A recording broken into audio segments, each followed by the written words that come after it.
When money breaks but life continues in 1923. In the streets of Germany, people pushed wheelbarrows full of banknotes to buy a single loaf of bread, not because they were rich, but because the money had become almost worthless. By the time someone walked from their factory job to the bakery, the price of bread might already be higher. Wages were paid twice a day, because if you waited until evening to spend your salary, it might buy half as much as it did in the morning. Savings that took decades to build could barely buy a sack of potatoes. The German mark hadn't simply lost value. For ordinary families, it had effectively died as a reliable way of storing wealth. And this pattern is not unique to Germany. We see different versions of the same story in ancient Rome, quietly reducing the silver content in its coins until people stopped trusting them. Weimar Germany, printing money at insane speed, turning wages into kindling. Zimbabwe, issuing trillion-dollar notes that couldn't pay for basic groceries. Argentina, freezing bank accounts and forcibly converting dollar savings into a rapidly falling local currency. The Soviet Union, where salaries and pensions suddenly meant almost nothing as the system collapsed. Different flags, different ideologies, different speeches and slogans. But underneath, the pattern is painfully familiar. Paper wealth evaporates far faster than people expect. Debt, which felt manageable in normal times, turns into a crushing burden. The middle class, the people who played by the rules, is shocked and blindsided. In each of these crises, most people were not lazy or irresponsible. They were doing exactly what the system told them to do. Work hard. Keep money in the bank. Trust the currency. Trust the institutions. The tragedy is that the rules of the game changed, and almost no one told them. But if you zoom out and look across these different collapses, another pattern appears, a quieter one. Even in the worst moments, some people manage to stay relatively stable. They feel the pain like everyone else, but they still eat when shelves are empty. They still have something to trade when salaries stop. They still have options when others are forced to accept terrible deals. These people are not always the richest. They are not always the most educated. They rarely predicted the exact year or month of the crisis. What they did have was a way of structuring their lives and finances that didn't completely depend on everything staying normal. They weren't building their entire future on a single currency, a single employer, a single government promise, or a single number on a screen. Instead, whether consciously or not, they were following a small set of principles, simple rules that keep working, even when the system around you stops working. This video is about those principles. We're not going to try to guess the next crisis headline. We're not here to predict which country collapses in which year, or which currency breaks first. Nobody can do that consistently. What we can do is look backward and ask, what actually survived every collapse? What patterns show up again and again in people who made it through? When we do that, we find 5 principles that keep repeating, whether we're talking about Rome, Weimar, Zimbabwe, Argentina, or the Soviet Union. In part 2, we'll walk through those 5 principles one by one. Why paper wealth tends to vanish first, and what doesn't. Why assets that produce real value outlive those that just sit there and hope. Why debt becomes a noose when the system shakes. Why skills are the only wealth you can truly carry anywhere. Why local trust and preparation quietly beat big promises and official guarantees. Then in part 3, we'll turn these ideas into practical roadmaps, something you can quietly start doing in your own life, even if everything still looks fine on the surface. You can't control what governments, central banks, or markets do next, but you can control what you own, what you can do, and who will stand with you when things get rough. That's how you stop being purely a passenger in the system and start becoming someone who can survive what history tells us is coming again and again. 5 principles that keep working when systems fail. Now we break down the 5 principles that keep reappearing in every major collapse, from ancient currencies to modern banking crises. These are not fancy theories. They resimple patterns that show up whenever people move from everything is fine to nothing makes sense anymore. Principle 1.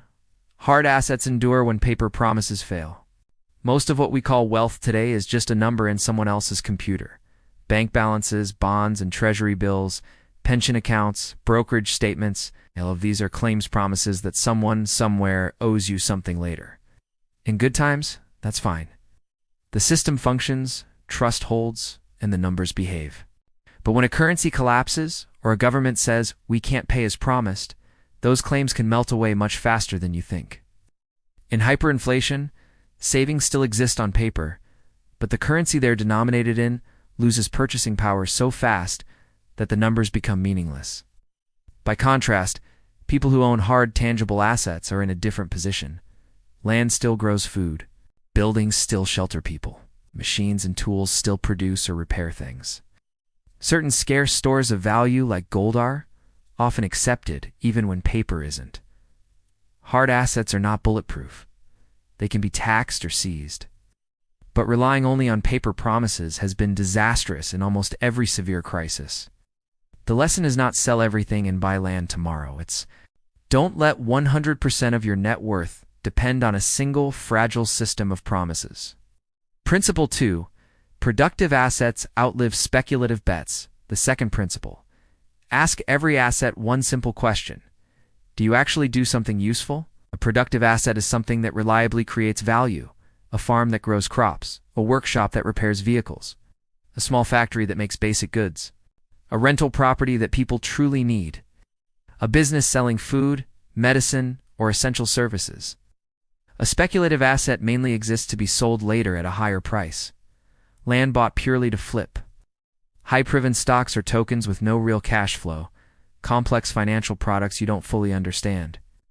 In boom times, speculative assets often rise the fastest.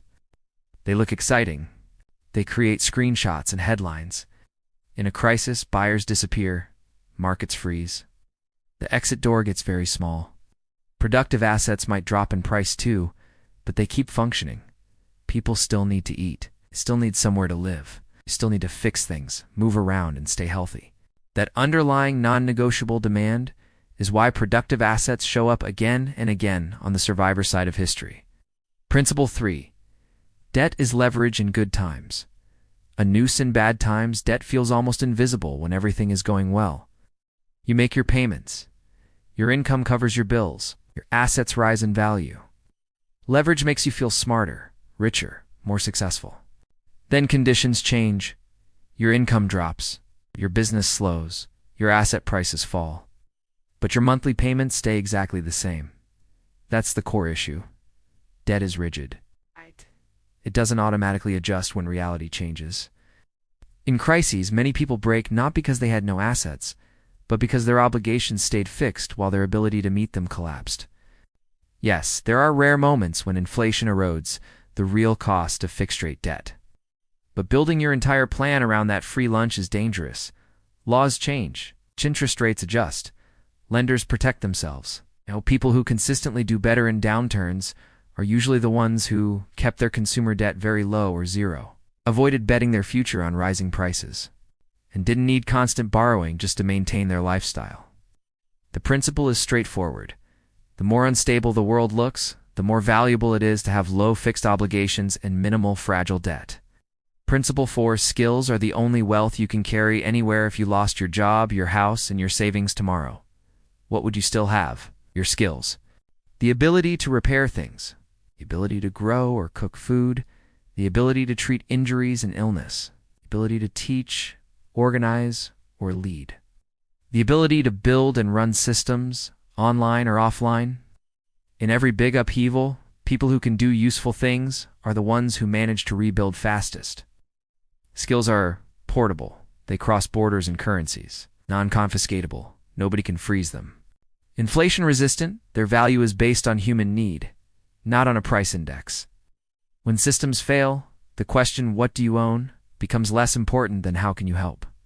And what can you fix, build, or provide? So part of your wealth strategy should always be invest in skills with the same seriousness you invest in assets. Principle 5. Local trust networks outlast big institutions. Finally, when banks close, ATMs fail, and governments delay, people turn back to something very old: each other, family, neighbors, local shops, communities, churches, clubs, cooperatives. In a real crisis, access to food, tools, opportunities often depends on trust. The farmer who extends credit because you've always paid on time. The neighbor who shares tools because you helped with his roof. The local mechanic who fixes your car now and lets you pay later because he knows your character. Trust is like an invisible currency. Can't see it on a balance sheet, but it buys time, favors, and second chances. People who enter a crisis with a strong local reputation as honest, helpful, reliable are playing a completely different game than those nobody really knows.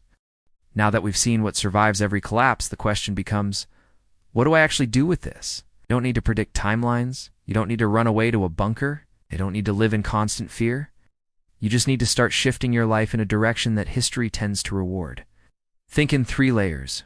Reshape what you own. Tilt toward hard and productive assets. De-risk. How you live, reduce fragile obligations and dependence on debt. Upgrade who you are and who you're connected to, skills and community. Layer 1, reshape what you own. Start by mapping out your assets honestly. How much is just numbers in one banking system? How much is tied to speculative price movements? How much is real, useful, and independent of market moods? You don't have to overhaul everything overnight, but you can begin to rebalance. Add some hard assets over time, useful tools, equipment, maybe a small piece of land, maybe a small allocation to assets that don't depend on a single government.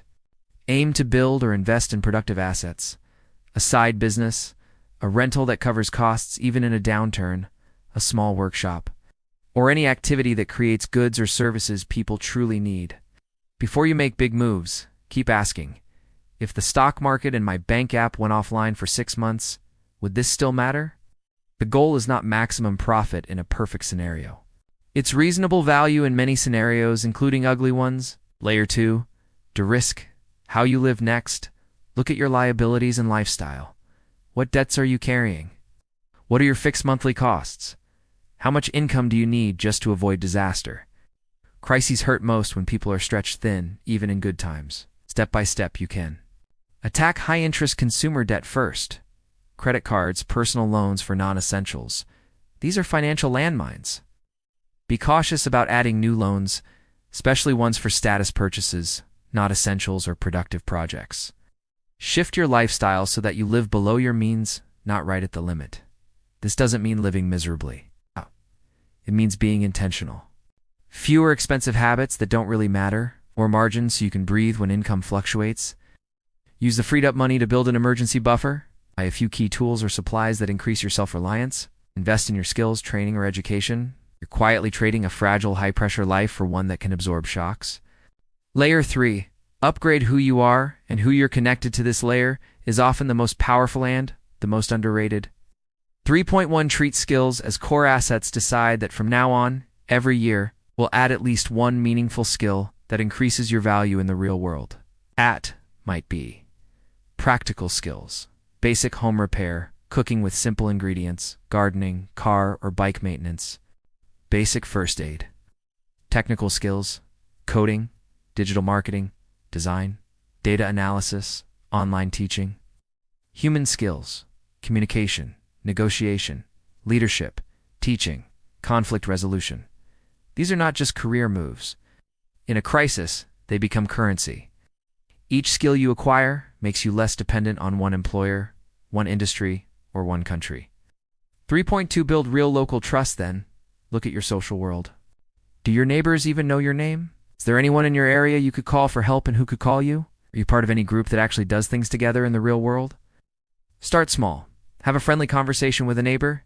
Support a local business consistently. Join one group, a sports club, a volunteer team, a community garden, a faith community, a co-op. And then act like the kind of person you would want on your side in a crisis. Be reliable. Pay people back. Show up when you say you will. Help occasionally without expecting immediate returns. Over time, you're building an invisible safety net made of trust and goodwill. It won't show up in your net worth calculation, but it will matter when systems are under stress. Putting it all together, you don't need to become a different person overnight. You don't need to nail the timing of the next crisis. You simply need to move step by step, from fully exposed to quietly prepared. From I hope they fix it to I can handle more than one outcome. History is clear.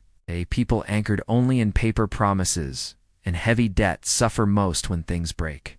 People anchored in real assets, practical skills, and strong relationships have far more room to maneuver.